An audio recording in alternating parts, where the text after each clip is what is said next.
দেখো তো কেমন মজা কিনা। খাও। সেই মজা হয়েছে। সেই মজা না? আমি কিন্তু শিখাই দিই, সত্যি মজা হয়েছে। আসসালামু আলাইকুম গাইস, চলেন আজকে আমরা একটা আমড়া মাখা করব। আমরা তো সবাই অন্যরকম করে মেখে খাইছেন, তো আমি একটু ডিফারেন্টভাবে আমড়াগুলো মাখবো।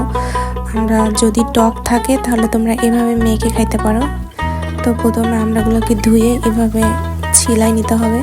তো আমরা রংপুরের মেয়ে বলে কথা, আমরা এই কাঠারটা ইউজ করি। তো যারা যারা রংপুরে আসো তারা জানি না এটার নাম কি বলো, তো আমি তো কাঠার বলি, অনেকে কি বলে জানি না। তবে রংপুরের মানুষরা এরকম করে হাতে সব কিছু ছিলাইতে পারে, হাতে করতে পারে কাজ টাজ সব কিছুই। তারপর আমি এটাতে করে ঝুড়ি ঝুড়ি করে কেটে নিব। যদি আমরা অনেক বেশি টক হয় তাহলে তোমরা এভাবে খাইতে পারো, অনেক বেশি মজা লাগে আর কি।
মজা কিনা।